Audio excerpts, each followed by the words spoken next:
वो उनके अभिवादन के लिए खड़े हुए हैं। यहाँ पर बड़ी संख्या में लोगों का हुजूम यहाँ मौजूद है।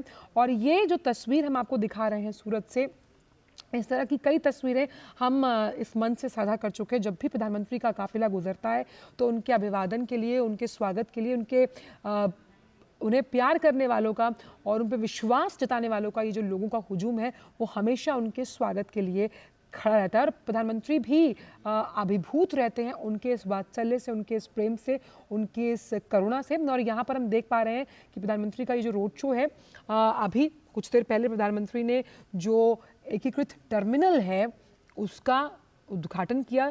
सूरत वासियों को और राष्ट्र को एक बेहतरीन गिफ्ट दिया है।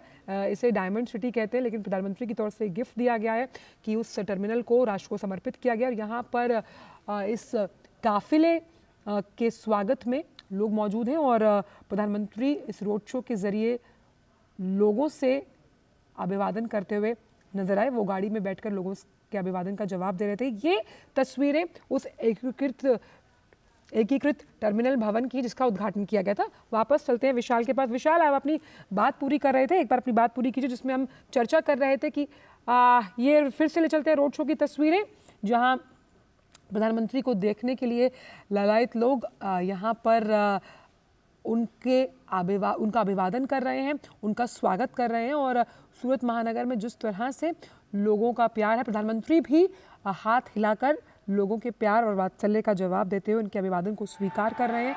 आप देख सकते हैं तस्वीरें।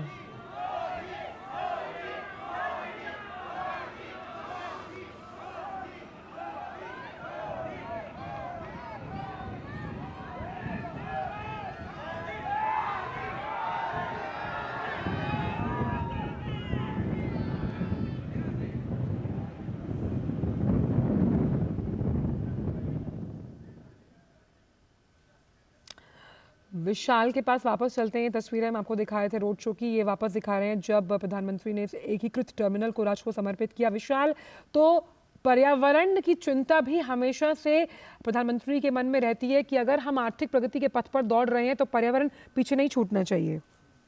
जी आंचल, जैसे कि मैं आपको बता रहा था कि भारत पेरिस कन्वेंशन का सिग्नेटरी भी है और COP24 भी अभी हमने देखा कि तमाम दुनिया के जो नेता हैं उन्होंने चिंता भी जताई है। और पूरी दुनिया भारत की तरफ बड़ी एक्सपेक्टेशन की नजर से देख रही है। और भारत ने विकासशील देशों का जो ग्लोबल साउथ है उसको लीड करने का जिम्मा लिया है प्रधानमंत्री नरेंद्र मोदी के नेतृत्व में।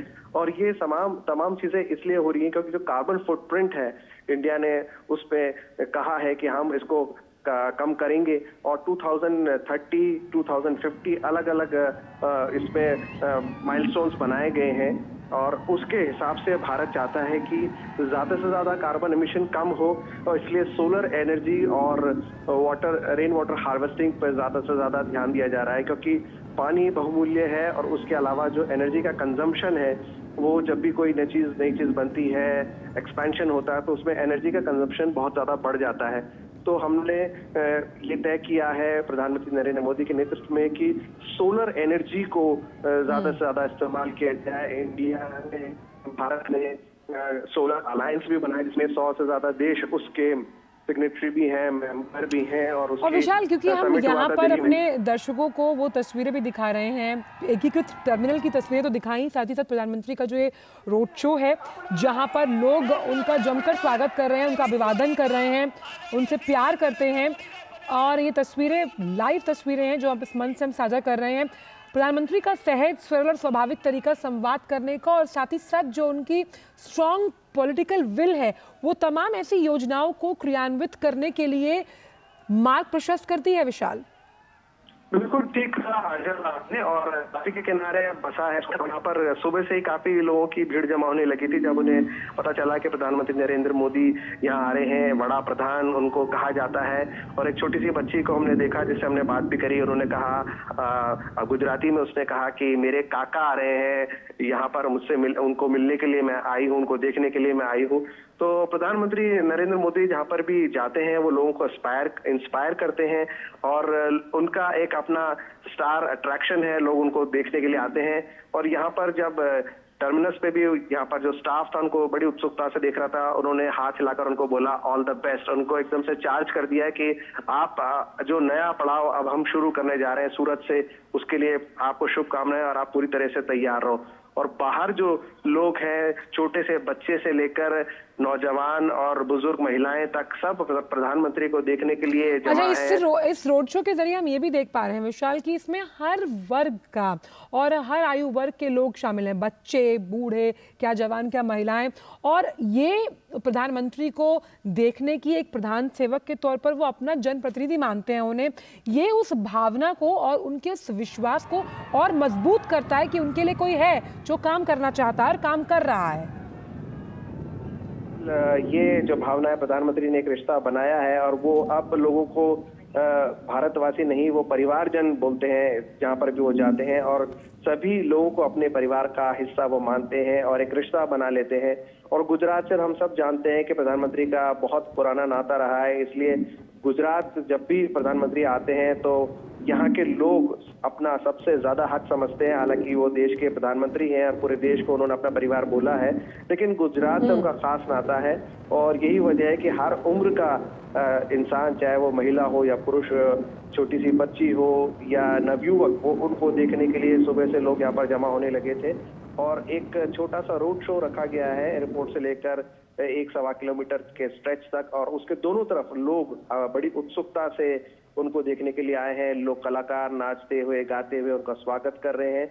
और एक खास अंदाज है गुजरात का, और गुजरात का अपना कल्चर है, उसका पूरा रिफ्लेक्शन इस रोड शो में देखने को मिला और यहाँ पर टर्मिनल के अंदर हमें देखने को मिल रहा है। हाँ, चल जिस समावेशी विकास की हम बात करते हैं, जिसमें सब तबकों को लेकर साथ चलना है, वो जो हाशिए पे पड़ा व्यक्ति है उसे भी मुख्य धारा में शामिल करना है, ये जो सोच है समावेशी भारत की, जिसमें हम विकसित भारत संकल्प की परिकल्पना कर रहे हैं, उसमें प्रधानमंत्री का रोल अहम है। और यही ये जो भीड़ है, ये जो हुजूम है, जो लोग उनसे मिलने आए हैं, यही दर्शाता है।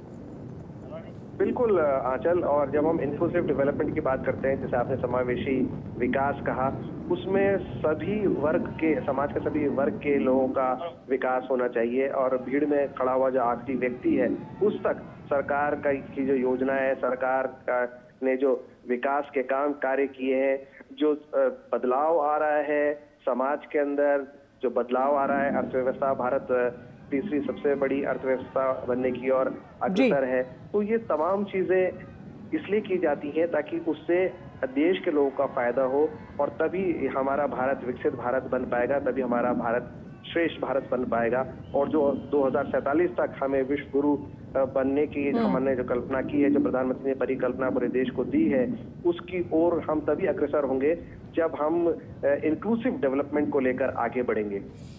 क्योंकि प्रधानमंत्री का जो व्यक्तित्व है, उनका जो नज़रिया है, वो खाई पाटने में, अंतर पाटने में यकीन रखता है। इसीलिए इस तरह जब भी वो रोड शो करते हैं, तस्वीरें हमारे लिए नई नहीं है, लेकिन जब भी इस तरह का रोड शो होता है, वही नई ऊर्जा, वही हम कह सकते हैं एक विश्वास, वही एक निष्पक्षता नजर आती है, वही जुझारूपन नजर आता है।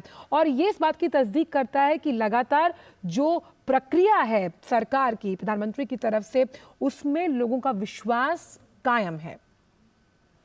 जी बिल्कुल आंचल, और जैसे कि आपने कहा, ये तस्वीरें हमारे लिए नई नहीं है, लेकिन हमेशा एक नयापन हमें देखने को मिलता है। नयापन यानी कि जिस क्षेत्र पे वो जाते हैं वहाँ का कल्चर हमें देखने को मिलता है, वहाँ की संस्कृति का मुजाहिरा होता है।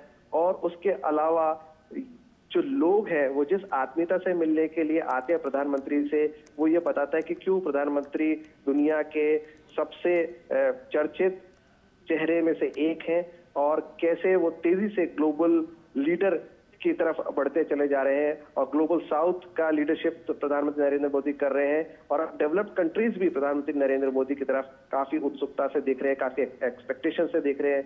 भारत से बहुत सारी अपेक्षाएं हैं। हमने देखा G20 में कैसे दुनिया का जो शीर्ष नेतृत्व है वो भारत आया, प्रधानमंत्री के नेतृत्व में भारत ने उसको होस्ट किया, और पूरी दुनिया में भारत का झंडा लहराया कि भारत तेजी से बढ़ता हुआ देश है, तेजी से बढ़ती हुई अर्थव्यवस्था है, और ये इसलिए हो पाता है कि हमारे पास एक ऐसी स्ट्रांग लीडरशिप है जो ना सिर्फ लोगों के एक्सपेक्टेशंस को फुलफिल करती है, बल्कि अब दुनिया की एक्सपेक्टेशन को फुलफिल करने का मादा रखती है, और ग्लोबल साउथ को हम लीड कर रहे हैं। बिल्कुल। और जिस जनसंपर्क का हम जिक्र करते हैं, जिसमें ज़रूरी नहीं है कि खाली शहरी हो, बल्कि ग्रामीण क्षेत्र से जुड़े लोग हैं, इस जनसंपर्क को बढ़ावा देने के लिए हमने देखा इस रोड शो में, या इस तरह के जो तमाम रोड शोज प्रधानमंत्री करते हैं, उसमें ये जो जनता है उसका ये अभिवादन, ये वात्सल्य भी यही दर्शाता है कि किस तरह से जो जनसंपर्क है वो सरकार द्वारा सुदृढ़ किया गया है, मजबूत किया गया है हर लेवल पर। जी बिल्कुल, और तभी हमने देखा कि खासतौर से गुजरात के अंदर बीजेपी की सरकार बार बार रिपीट होती है, और गुजरात का जो हमने एक्सपीरियंस देखा वो अब अदर स्टेट्स में भी रिपीट होने लगा है। डबल इंजन सरकार की जब हम बात करते हैं तो उसका गुजरात सबसे अच्छा उदाहरण है। किस तरह से गुजरात ने तेजी से आर्थिक विकास किया, और सूरत जो बसा है वो तापी नदी के किनारे बसा है। यहाँ पर आसपास के जो गांव हैं, गांव से लोग आए हैं। तो जब भी डेवलपमेंट होता है तो वो सिर्फ एक तबके के लिए नहीं होता है। एयरपोर्ट जो बन रहा है वो ये जरूर है यहाँ के पर्यटन या के ट्रेड को बढ़ावा देगा, लेकिन उसके अलावा जो आसपास टर्शरी इंडस्ट्रीज डेवलप होती है, यहाँ का जो लोकल कॉटेज इंडस्ट्री है, स्मॉल स्केल इंडस्ट्री है, उनको भी बढ़ावा मिलेगा। और इसलिए प्रधानमंत्री हमेशा से जोर देते रहे हैं vocal for local, from local to global. तो ये एक पूरी चेन है जो गांव से निकलकर शहर तक आती है और शहर से निकलकर विदेशों तक जाती है।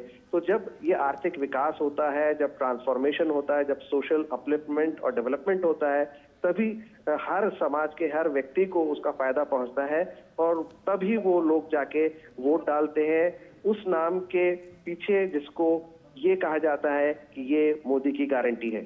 और इसीलिए प्रधानमंत्री ने अभी कुछ दिन पहले ये कहा था विशाल कि 1 दशक का में बदला जाएगा रेलवेज की बात की जाए, ट्रेनों की सूरत, और उन्होंने कहा था कि मुझे छोटे सपने देखने की आदत नहीं है, और यही आदत उन्होंने भारतीय जनता को भी दी कि आप बड़ा सोचिए, और बड़ा सोचिए साफ तौर पर उस समावेशी विकास और सर्वांगीण विकास के पथ पर मेरे साथ चलिए। और इसीलिए भारत का कद अब वैश्विक अर्थव्यवस्थाओं में सर्वोत्तम तौर पर किया जाता है। हाँ चल, और यही वजह है कि सबसे बड़ी बात ये होती है कि अगर आप किसी भी देश की हम बात करते हैं तो उस देश का जो रिफ्लेक्शन है वो उसकी लीडरशिप में होता है, क्योंकि कोई भी टीम अगर जीतती है तो उसके लिए एक स्ट्रांग कैप्टन की जरूरत होती है। और हमने देखा कि प्रधानमंत्री नरेंद्र मोदी 2014 से जब से वो गुजरात को डेवलप करके दिल्ली आए, तब से लेकर अब तक उन्होंने किस तरह से इस विकास की धारा है उसको आगे बढ़ाया है। और गुजरात जिसको हम कहते हैं गुज्जू कल्चर जो पूरी मशहूर था, अब भारतीय संस्कृति पूरी दुनिया में तेजी से मशहूर होती जा रही है। और जो कनेक्टिंग डॉट्स की अगर हम बात करें किसी तरह कैसे जो विदेशों में भारतीय रह रहे हैं या पीपल ऑफ इंडियन ओरिजिन है जो काफी सालों पहले उनके पूर्वज चले गए थे, लेकिन उनको अपनी जड़ों से उन्होंने जोड़ा है, और इसी तरह वो राजदूत बन गए हैं भारत के, और they are ambassadors of India. तो जहां पर भी जिस देश में भी है वो अपनी संस्कृति से जुड़े हुए हैं। और जब यहाँ का लोकल आर्ट और